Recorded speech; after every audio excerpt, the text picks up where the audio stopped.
Vision Plus Plus TV, votre web TV de référence. Il y a un de nos camarades qui dit où je dis à Kundiko.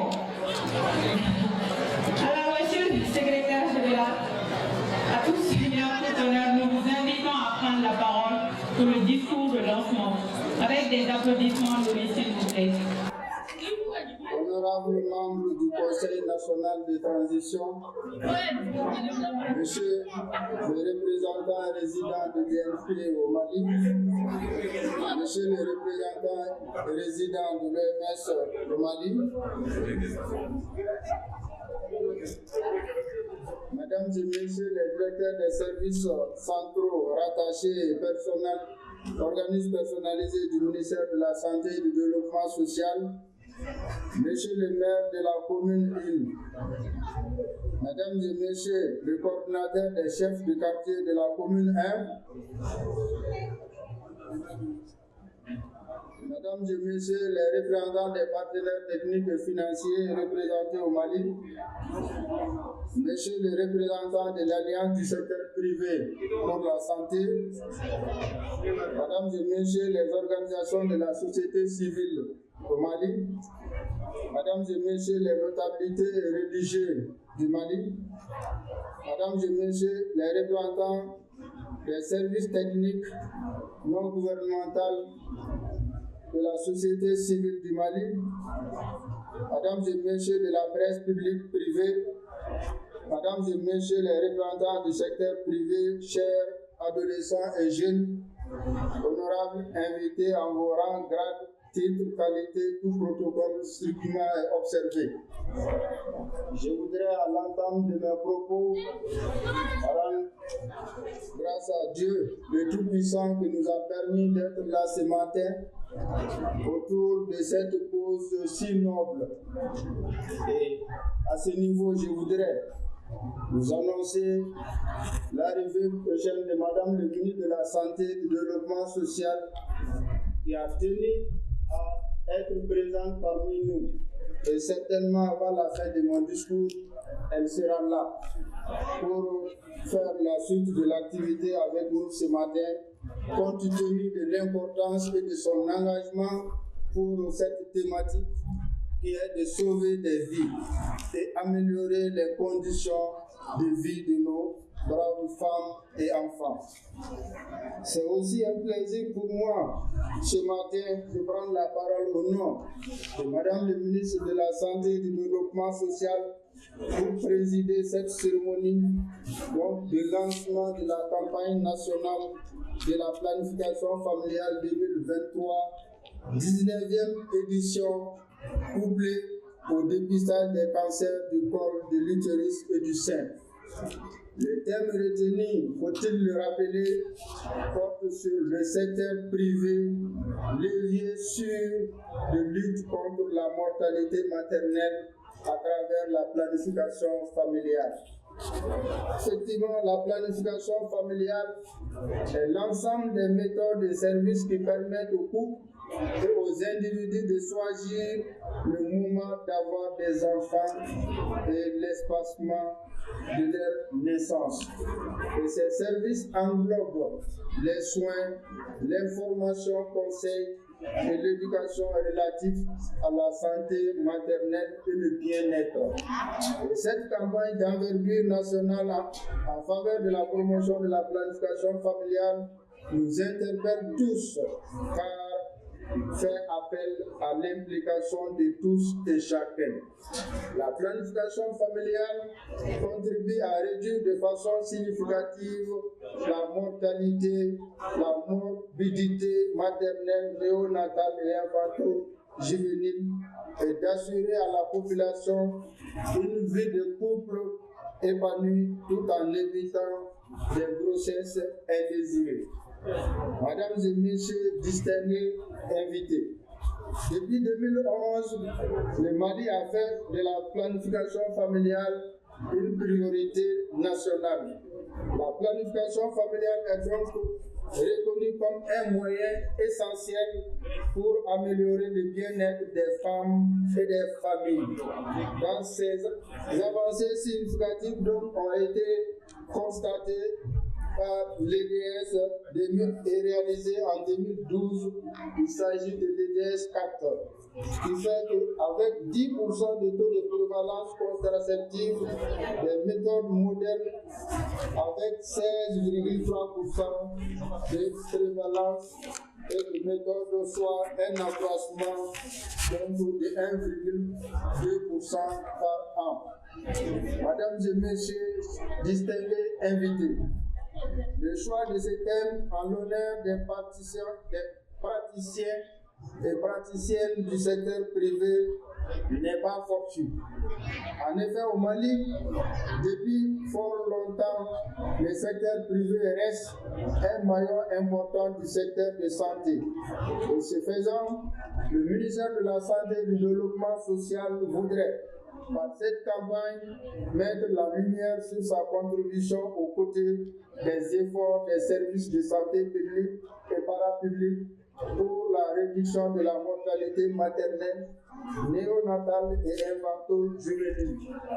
Mesdames et messieurs, distingués invités, la santé des femmes et des enfants est une priorité pour le gouvernement de la transition. Donc, nous nous engageons résolument vers l'atteinte des objectifs de développement durable tels qu'édictés par les Nations Unies. À ce titre, l'Office national de la santé de la reproduction, en collaboration avec les structures de santé des secteurs publics et privés, contribue fortement à réduire les écarts de disponibilité et d'accessibilité aux services de planification familiale au Mali.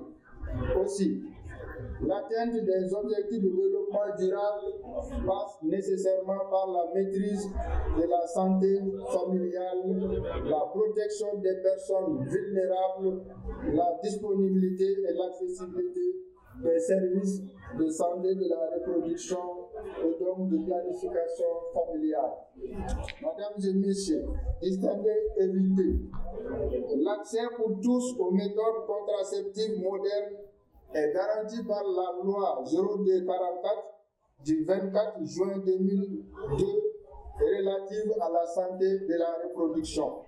Le rehaussement de l'ancrage institutionnel de la santé de la reproduction à travers la création de l'Office national de la santé de la reproduction. L'existence d'un dossier d'investissement dans la santé de la reproduction et la prise d'engagement sur la gratuité, notamment de la césarienne, de la planification familiale, de la prise en charge des femmes enceintes et des enfants de moins de 5 ans au Mali.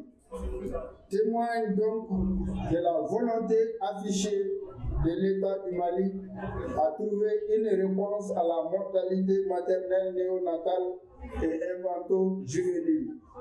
Selon donc l'étude, l'utilisation des méthodes modernes de planification familiale permet de réduire de 30 décès maternels sur 100 évitables, donc soit 20% des décès infantiles au Mali. Mesdames et messieurs, distingués invités, les cancers du col de l'utérus et du sein constituent un véritable problème de santé publique. Ils sont les plus fréquents car ils représentent 5 cancers sur 10 chez la femme. Et selon donc les études, une femme sur 8 risque de développer un cancer du sein tout au long de sa vie. Et une sur 27 en mourra. Donc, dépister précocement, la survie relative à 5 ans est alors supérieure à 90%. Cependant, détecté à un stade avancé, le taux de survie n'est plus que de 26%. En tout cas, la solution est donc d'encourager largement le dépistage préventif pour faire baisser la mortalité et le taux de participation donc, doit être supérieur à 70%. Cette année, nous comptons recruter 450 620 utilisatrices des méthodes modernes de planification familiale, dont 135 186 utilisatrices de méthodes de longue durée d'action. Quant au dépistage du cancer du col de l'utérus et du sein, nous prévoyons dépister 40 000 femmes éligibles sur le total prévu. Ainsi, pour arriver, il faut rendre disponibles et accessibles les services de planification familiale sur toute l'étendue du territoire et afin d'atteindre tous les cibles de la population, y compris les jeunes, les femmes en situation de crise humanitaire et sécuritaire comme les déplacés et les victimes de toute nature. Mesdames et messieurs, distingués invités, le gouvernement se félicite de l'acceptation du dossier du Mali par Gavi pour la mise en place de la vaccination anti-HPV et prendra donc toutes les dispositions pour une couverture nationale afin d'adhérer à la campagne mondiale d'élimination du col du cancer de l'utérus et du sein. C'est dans ce cadre que nous suivons avec une grande attention l'évolution du programme Week-end 70 dans le district de Bamako au cours de ces dernières années, ainsi que les activités menées cette année lors de la campagne d'Octobre Rose.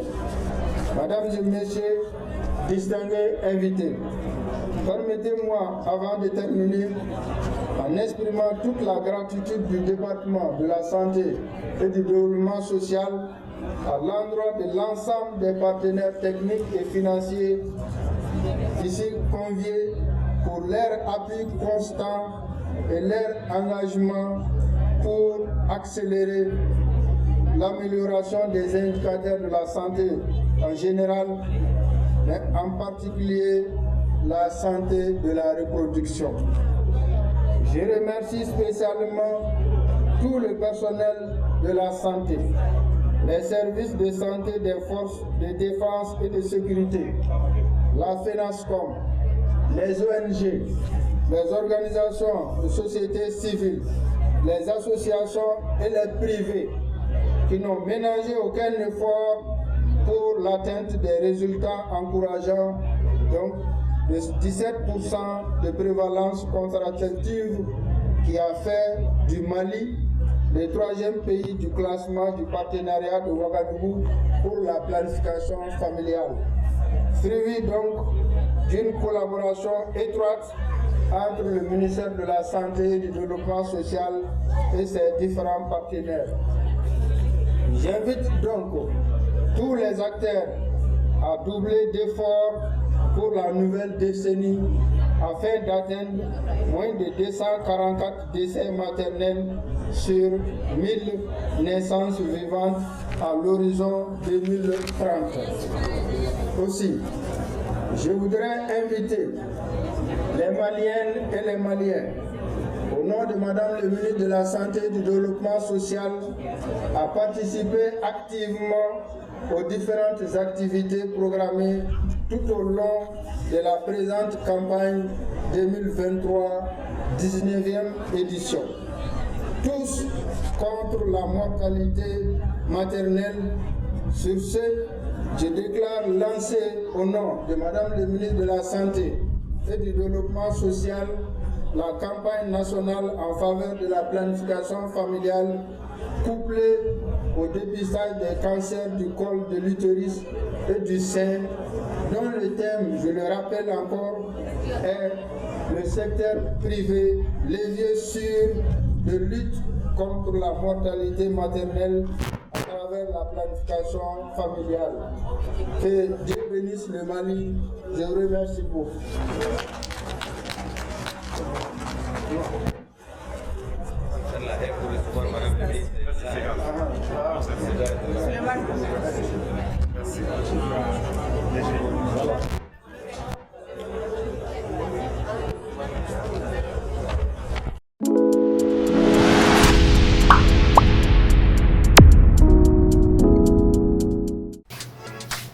Neko, vidéo in jari a jari. Ok, na jari bien j'aime. Voilà. Il va partager tout. Il clique un commentaire du rapport. Eh, merci. Il canal to chez l'épisode qu'a fait connaître. Il calme. Merci.